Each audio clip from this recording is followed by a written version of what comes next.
Visioner, balik lagi bareng saya Rehana Diva di Visi Talks. Nah, sekarang saya ditemani oleh seorang pengusaha saus instan dan frozen food yang dimana usahanya ini tanpa MSG. Nah, mungkin sedikit dikasih clue nih buat teman-teman visioner, mereknya itu Little Maria. Nah, mungkin teman-teman juga masih bingung nih atau penasaran Little Maria itu apa. Sedikit saya jelaskan, jadi Little Maria ini yang memproduksi saus-saus instan dan yang pastinya dengan kualitas premium dan yang paling penting tanpa MSG. Nah, sekarang bersama saya sudah ada nih direktur dari Little Maria. Seperti biasa, kita tak kenal maka tak sayang, Pak. Silakan Bapak perkenalkan diri Bapak kepada visioner. Selamat siang semuanya. Perkenalkan, nama saya Kostara Prawiro, salah satu co-founder dan direktur utama dari PT Tripunakawan Abadi Jaya yang dimana menaungi brand Little Maria. Little Maria ini didirikan di 2017, dimana kami partneran bertiga dan kami semua itu lulusan dari Sydney, Australia. Jadi kami tinggal di sana kurang lebih selama 10-13 tahun. Dan memang kebetulan partner-partner kami bertiga itu pengalaman di dunia restoran dan di dunia F&B itu cukup banyak. Di 2017 akhirnya kita memutuskan untuk pulang ke Indo untuk memulai usaha yang bernama Little Maria ini. Little Maria ini sendiri diangkat dari nama salah satu co-founder kita, Maria, yang dimana beliau yang mempunyai pengalaman paling banyak di dunia kulineri. Jadi di 2017 kita memulai dengan satu produk, di mana produknya ini mushroom sauce yang ini. Di 2017 kita jualannya itu hanya ini nih, Mbak. Oke, berarti masih spesialis sih mushroom dulu Betul, ya, Pak? betul.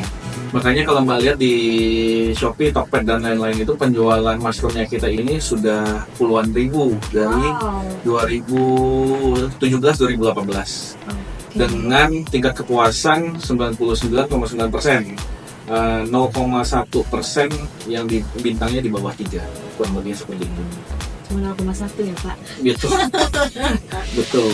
Berarti ini spesial ya, Pak, Mbak Maria ini sampai dijadikan brand Iya, Little betul. Maria. Jadi karena memang di awal itu ide untuk saus dan lain-lain ini memang datang dari Maria. Makanya pas awal itu kita rintis ya, kita hanya menjual satu produk ini selama 2 tahun kayaknya, Mbak. Oke, 2 tahun. Jadi 2 tahun dan itu juga hanya hanya uji coba sebenarnya. Di 2019 itu ketika ada orderan mulai naik sedikit demi sedikit, nah di sanalah kita baru ekspansi itu ke banyak lini. Jadi ada carbonara, bolognese dan lain-lainnya. Ini contohnya yang ada di depan kita ya, Pak? Ya, ini yang saya bawa dari Central Kitchen itu mungkin yang best sellernya ya untuk sampai saat ini. Kurang lebihnya ada truffle mushroom, cheese, pesto, dan truffle mushroom ukuran besar. Oke, nah tadi aku sedikit tertarik nih, Pak, dengan cerita pengalaman bertiga di Sydney.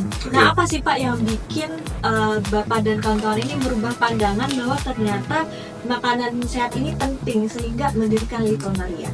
Oke, karena untuk kita yang sudah sempat tinggal lama di luar ya, Mbak ya, kita tuh cukup concern dengan makanan sehat, di mana sebenarnya mobilitas kita cukup tinggi, yang dimana kita kerja pagi pulangnya malam dan lain-lain, dan kadang tuh kita membutuhkan sesuatu yang instan dan cepat, tanpa melupakan fungsi dari sehat itu sendiri, ya kan.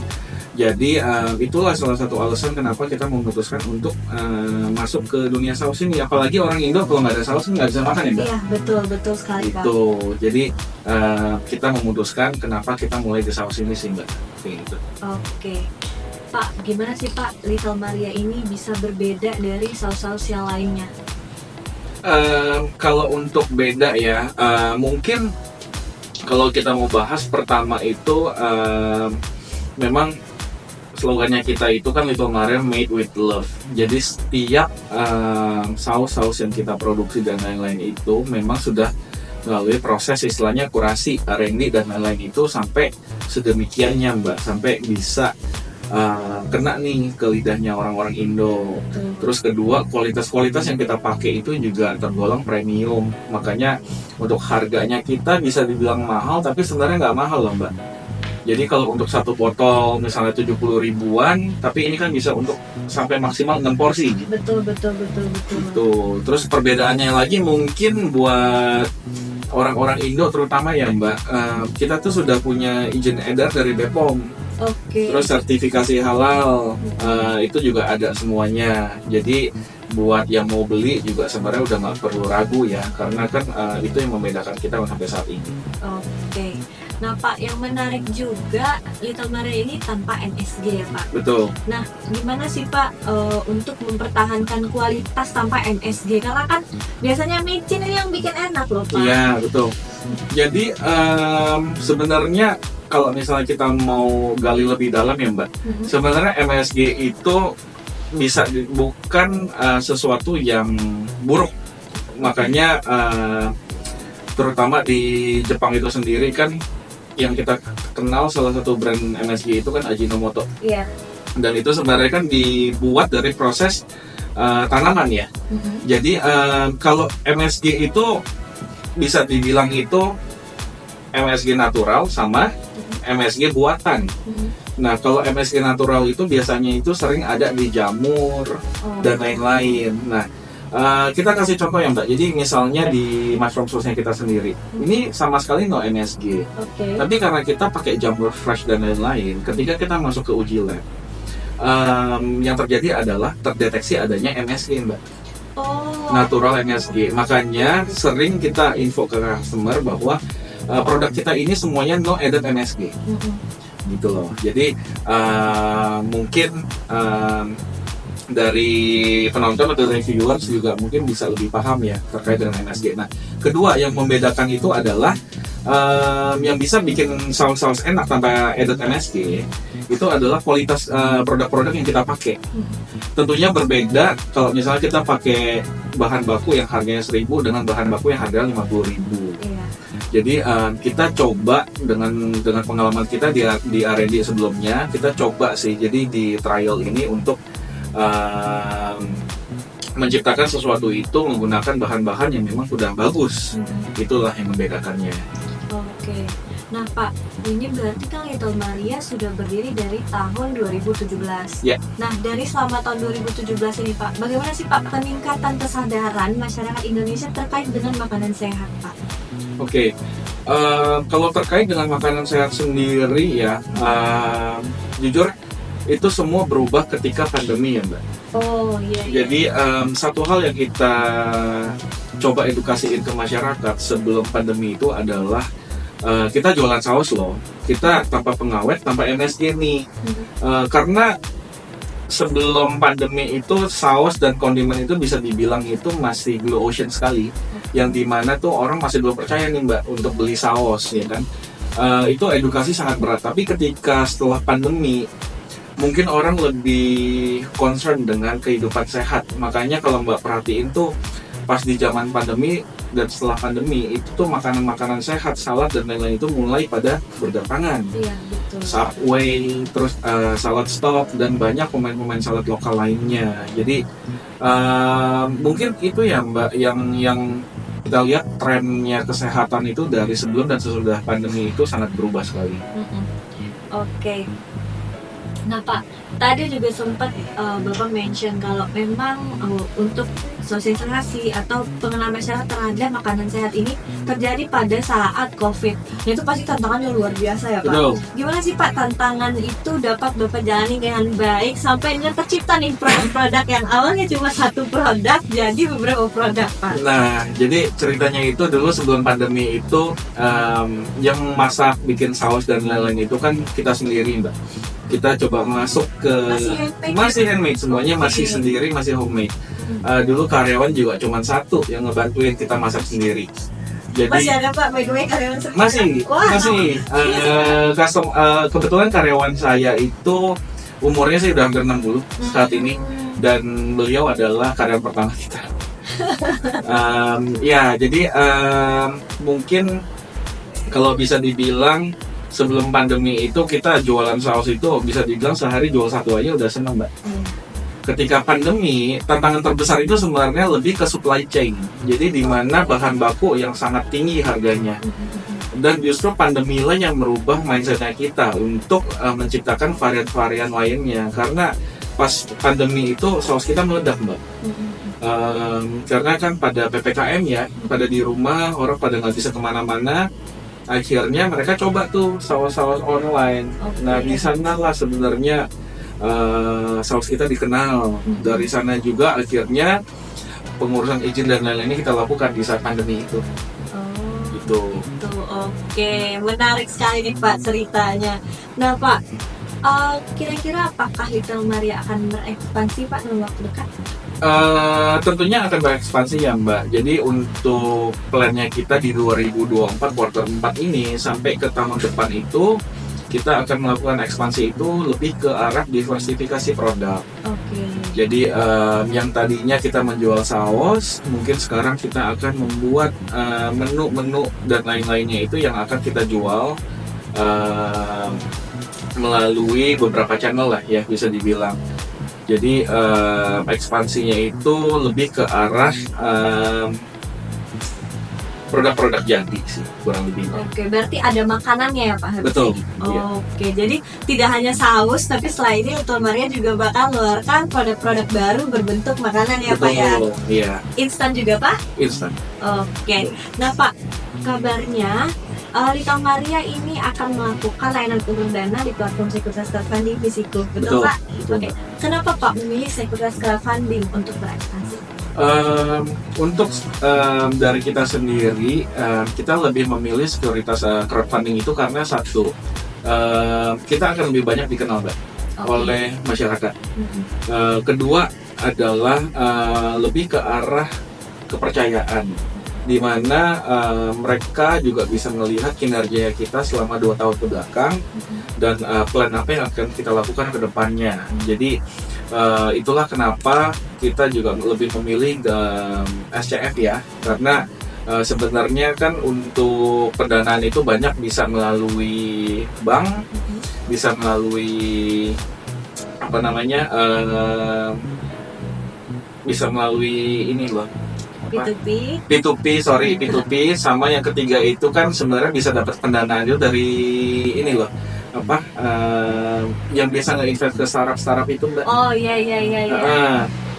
By the way, kita dari awal 2019-2020 itu kita udah di-approach oleh 4 venture capital. Oh ya? Yes. Wow, tapi kenapa nih Pak jatuh hatinya ke Visiku?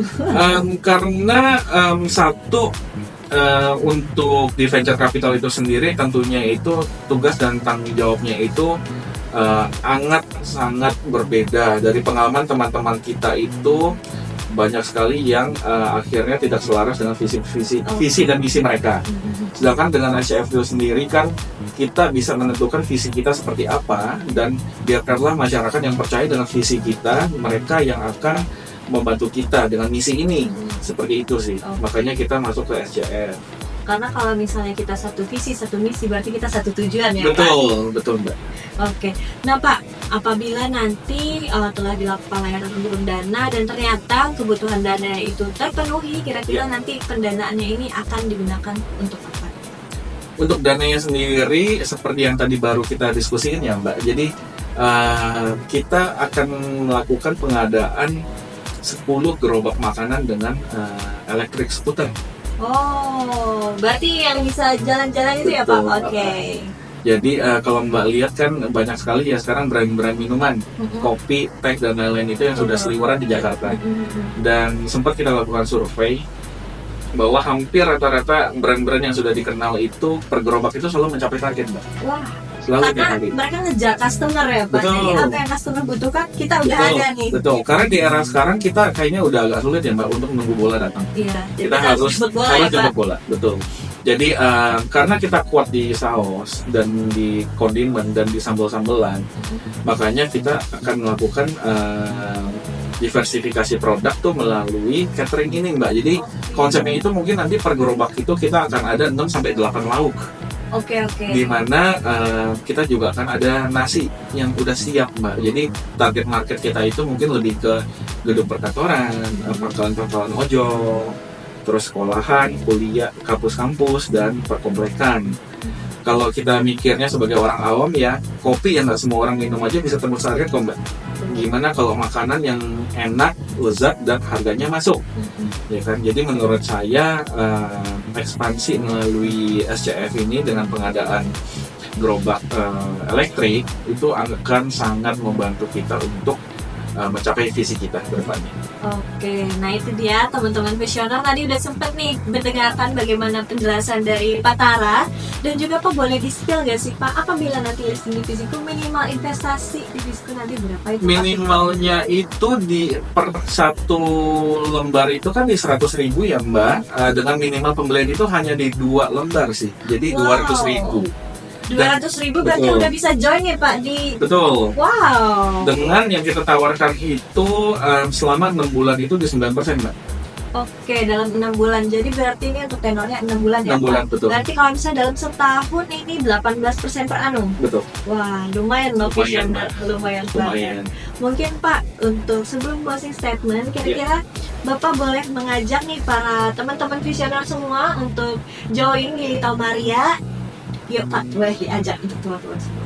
Buat teman-teman yang di luar sana, yuk join dengan kita untuk project gerobak makanan ini, karena